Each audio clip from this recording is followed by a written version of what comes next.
Welcome to the 32nd episode of A Change is a Chance. My name is Ryan Lowe, and my goal is to educate listeners, especially young ones, on the issues in this world by interviewing different experts who can lead us into the charge for change. So, as students, there are a few things that our textbooks teach us. At some point in our K-12 education, we learn about the three branches of U.S. government and how and why they were built to provide checks and balances. We learn about all these federal departments, the history of the Constitution, its supposed intent, and the change in progress that led to each of these amendments. But what we're not learning, however, is arguably what is most important. We're not learning about the inner workings behind the modern three branches and possibly the breaking down of checks and balances. Many of us are growing up believing that we can make change happen if we work hard enough, if we shout loud enough, and if we put actions behind these words. But change is in black and white. There are many programs within the federal government that we do not learn about in textbooks or hear about in news. And as young activists who want to make positive changes, it's important to learn about these various programs that could potentially become our allies and help us move closer to our goal. So here to help us understand this really complex aspect of the government is Adriana Cosgriff. Like Ellen Niederhellman, Adriana was at the Harvard Chan See Change Youth Summit I attended, where she was the speaker talking about government programs and making change through policy. Adriana was a programs manager at the State Department for 11 years, giving her a perspective that very few in America have, a government insider. So, how you doing today, Adriana? I'm so great, Ryan. And let me say, thank you so much for inviting me. I am so pumped and so honored to be here. I mean, your conversation at the summit was really interesting, so I'm also really excited for today. Okay, so let's start with your work at the State Department, which you did talk a lot about us at Harvard. So to most of us seeking change, government program seems very general and far from our reach. So what exactly are these programs and how do they work? Oh, what a great question. Let me start by saying that what you said at the top of the show, I thought was really salient in that I think, unless maybe you grew up in the DC area or you have kind of family or friends that are in government, even though the US government is massive, it is a little bit, not really that well understood outside of kind of the Beltway, as they say. And for me, I grew up outside of New York. I'm a first generation American. I did not even think about federal service until I was already in law school. And I think I shared with y'all at the summit that for me, it was actually the 2008 recession that pushed me kind of in that direction. I was always thinking I'd work in a nonprofit. And it was because the government was hiring that I finally said, well, all right, let's look under the hood here and find out more about what government service really means. And I think to answer your question about programs, let me back it up by saying when you learn about the three kind of parts of government, we hear a lot about the legislative, especially at the federal level, right? We hear a lot about Congress, Yeah. about how, we're speaking today when shutdown was imminent. It's not working very well. We hear a lot about kind of the politics side, but that's just one of three. There's the judicial branch, which is relatively tiny, very important, but tiny.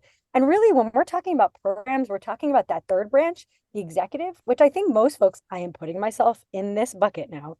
Most folks think of the White House, but they kind of forget about all of the non-political folks kind of who implement the administration's policies, right? So when we talk about policies and programs, I'm doing a very simplified version of this. I'm sure people who teach this would be rolling their eyes. This is very much just the way I think about it.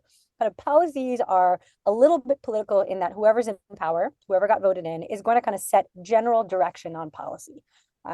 We care about X, Y, and Z issues. Programs are where those issues become real, in that it's usually about how money gets spent and how kind of decisions are made about federal regulations and rules. And programs could be obviously money being spent on people, so things like Social Security, but it can also be money spent on things like roads or infrastructure. So it really is about where policy ideas turn into real tangible things for people and for kind of the planet, further to what we're talking about here.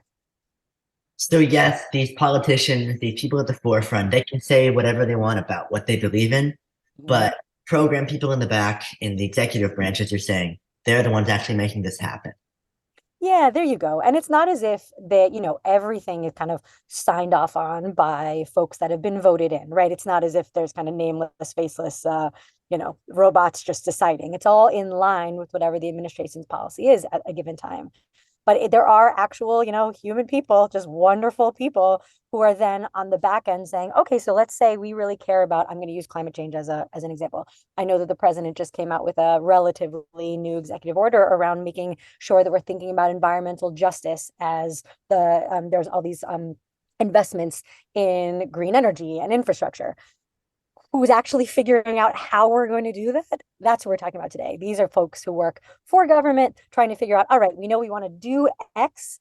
How do we actually do that? What will that look like on the ground? Who will we need to partner with? What will it cost? What will it really take? What kind of capacity do we need to build in our partners, in nonprofits, in civil society, in, even just things like the media, what kind of things will we need to do across the spectrum of all of us trying to make this a better place to live? What are all the ways that we can get at this policy imperative? That's all truly different than what we learn in school, which is government belief, it's done. Oof. Yeah, I wish. No, no, not quite. Yeah, so you worked on these programs for 11 years. So are there any that you're particularly proud of? And what did you specifically focus on when developing these programs? Oh, great question. So I was working not on climate change stuff. I was working on criminal justice, basically for countries overseas. So this was a part of the State Department that is called International Narcotics and Law Enforcement Affairs. But what they really do is rule of law programs all over the country. I mean, sorry, all over the world. And the idea is there's a kind of benefit to both the United States and other countries when we work on kind of transnational crime, building up justice sectors across the justice sector, not just police or not just courts, but also civil society or legal aid.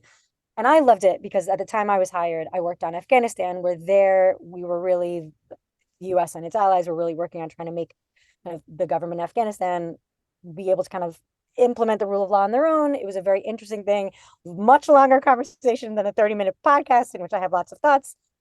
But it was very interesting in that 11 years, so 9 of which I spent doing these kinds of programs, where, let's use the example that I used before, the kind of higher ups, the mostly folks who are coming out of the administration, folks who are political, would tell us, hey, let's use Afghanistan as an example. In Afghanistan, we want to build a rule of law, and here's why.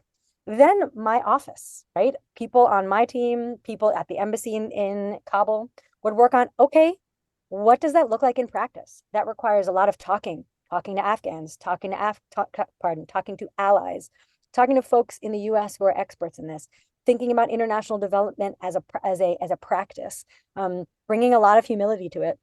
Obviously, again, longer conversation on Afghanistan, but I also worked on Ukraine. This was from 2013 to 2016 when they experienced their revolution. At the time, it was probably the coolest thing I'll ever work on in my life. Another great example there was the new government came to us and said, we really want to work on corruption. We want to kind of really rethink our military, our police. It was the kind of the political folks, right? The folks in the White House saying, okay, we want to support that. Yes. And here are the kinds of things we want you to be thinking about as we do that. But it was me and my team going, all right, well, what does that actually look like? Let's work on legal aid. Let's set up a new anti-corruption bureau. Let's help them rethink their police and their hiring. Let's try and get 50% women. Those kinds of details was me and my colleagues, right? It was the way I said it to you folks at Harvard a couple of months ago. It kind of stands. It was surprising and amazing that it's just regular old people trying to do good things that are in government and bringing in the kind of, I used the word before, but like the humility of there is no perfect way of doing this. Let's try and figure out the best way. And that is something that I think when applied to kind of the challenges in the climate space, I really want young folks like you who are really motivated and know about advocacy and know about politics to be thinking about programs too. Because whether you're inside government or not, government brings a lot of tools to bear. Those regulations and that money that we talked about earlier are not insignificant. And I think thinking about government either from inside or outside as a partner in this, I think is just one of those tactics, I guess, that we're going to need to be thinking about this holistically and not just from any side of this problem. Yeah. And what you're calling normal people, but you guys still went over there and like helped with criminal justice reform, which is such Yeah. an important part. So clearly programs can make a lot of change. And you're definitely right. Youth activists Mhm. needs to be at the forefront. Like Yeah. this is such a huge aspect of, at least in America, of American government. So Mhm. why aren't we talking about this a lot? And I think part of it is that, it's an opaque seeming process to get in, right? We talked about that with some of the students a couple of months ago around, you have to go through this Byzantine seeming system. And, it's not just they put up a job, you apply for it. Many of the ways to get in require taking a test, like the Foreign Service exam or the Presidential Management Fellowship, which is the way that I got in.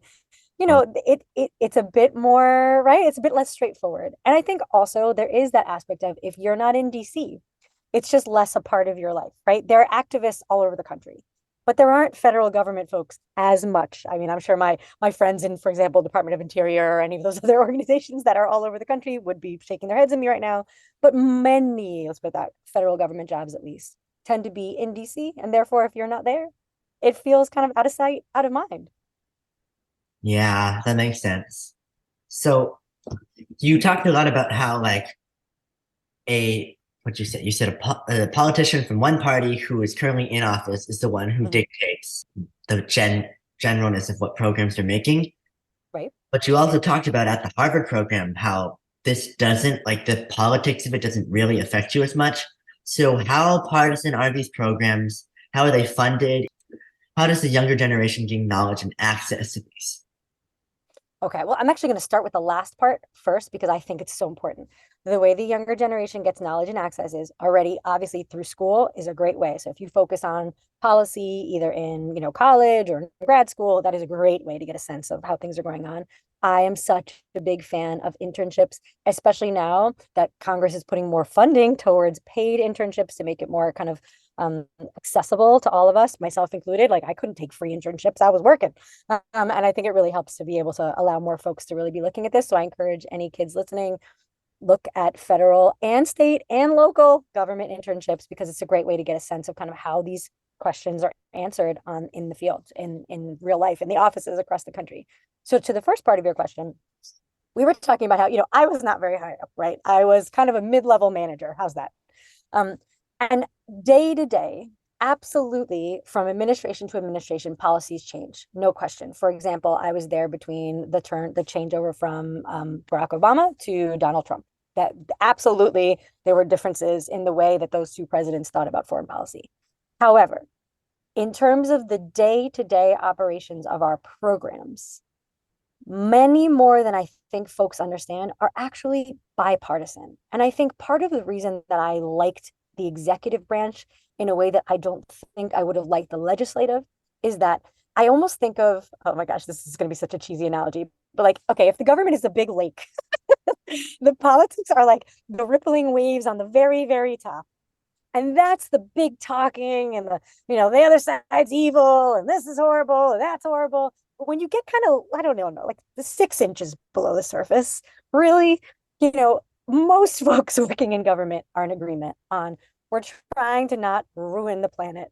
We're trying to, move us in the right direction. We're trying to implement the will of the American people, right? Like there's just much more consensus and far less, I'm going to use the word turmoil at the working level than I think our media makes it seem. At least that was my experience in the 11 years that I spent at the State Department.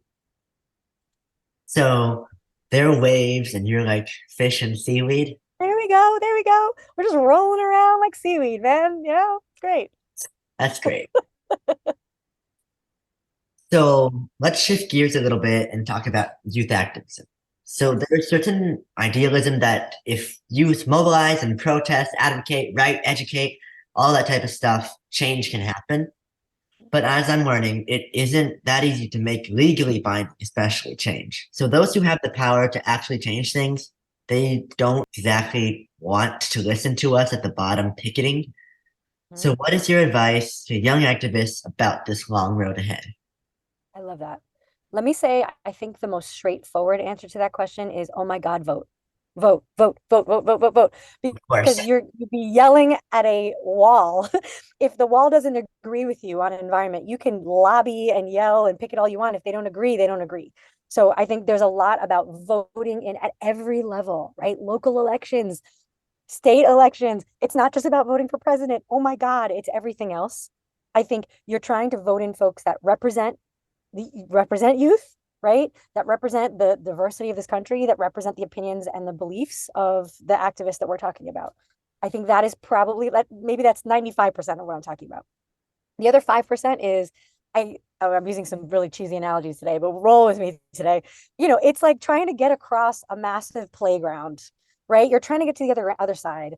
You got to try everything, right? You got to go over, under, around, maybe do a flip. We can't just say it's not only activism. It's not only voting. It's not only, long game politics. It's not only policy. It's kind of, we need all of it. It's all so interrelated. It's all needed. The picketing is as important as the voting, is as important as showing up when there's going to be a vote, as, meaning like if they're about to vote on something that we care about, show up at the state house, right? That kind of advocacy that it as it interacts with legislature, which as it interacts with, lawmaking and rulemaking, to your point, the legally binding aspects of all of this. We need more young and, BIPOC lawyers.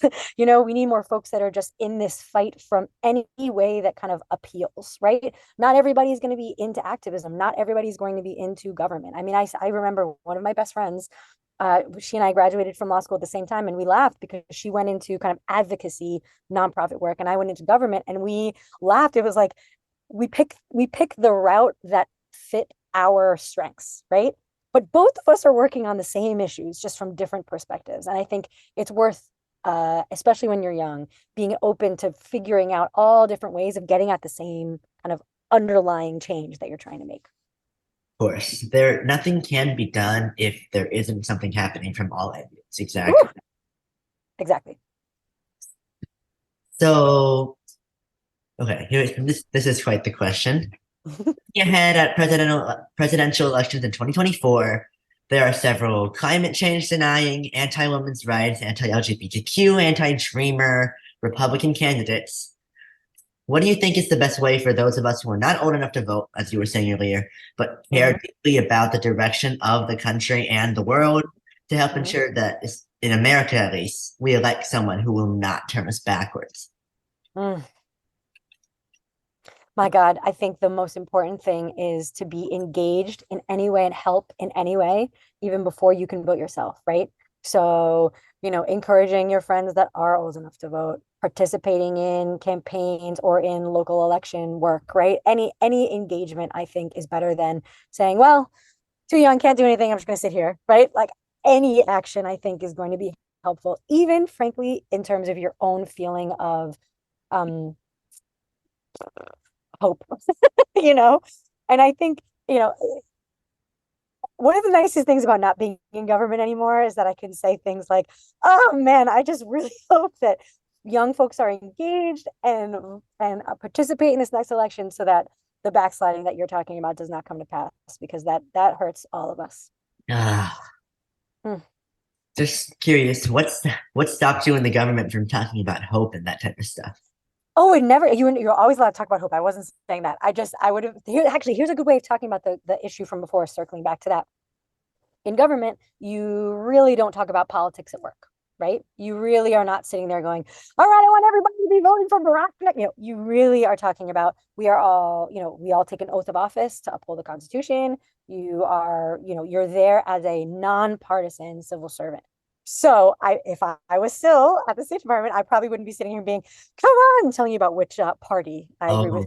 However, it is nice, I will say, and part of the reason I was kind of happy to be out of the DC and the political world, even though it didn't affect my day-to-day.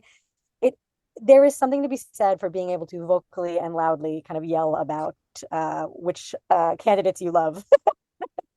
Feels very freeing. Yeah.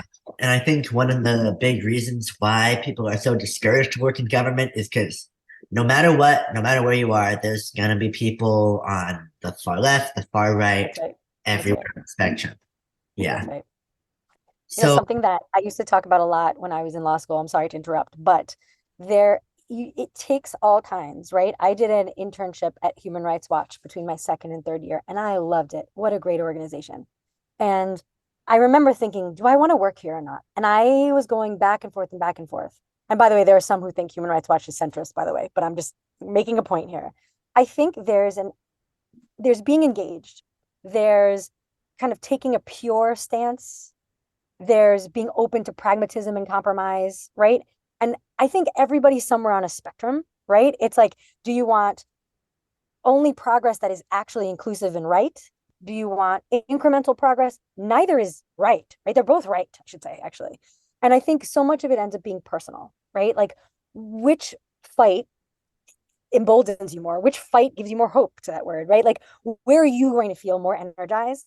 Join that team. Goodness knows there's enough work for everybody to be doing across this work, everywhere in the playground, you know? Yeah. So throughout our conversation, we've already talked about like many different departments of government. And Yes. at Harvard, you talked about like there were what, 200 something? Oh my gosh, so many. There were a lot, right? And Mm-hmm. so how do each of these departments really play into this whole program work? Do they each get a say in this? Do they each have their own specialties? I mean, they What do. a great Do they like No, act? what a great question. It's because it's not straightforward. So I actually have the slides open because I wanted to remember what the numbers were. So I'm glad you asked. I was trying to look it up. First of all, it probably says something that I had to put an asterisk next to. There are around 434 federal agencies, depending on how you count. Now, some of them are just like commissions, but there's a lot. And I remember looking up how many work on issues that arguably affect climate change. Again, this is like my kind of imperfect scientific, unscientific method, but 13 to 15. And each of those, which quickly Environmental Protection Agency, Department of Ag, Department of Commerce, Department of Energy, Department of Interior, Department of Transportation, we could keep going. Each of them get allocated a budget from Congress, right? Congress, reminder, those are all elected, duly elected people. They give basically power of the purse. They give money to each of these agencies to implement programs. Those programs, exactly what they look like, how they're done, how they're implemented, Congress gets some say. Kind of the executive branch is in charge. The kind of political folks at the top of any agency, of course, get a say, but they're implemented by just regular people who are usually split out into, one office might run, let's just use an example, 5 to 10 programs, right? Maybe there's one, it's called a program officer who's in charge of one program, one nationwide program. Maybe it's you, Ryan, right? Like, you then would have your little budget. You would be told, okay, this program does X, Y, and Z.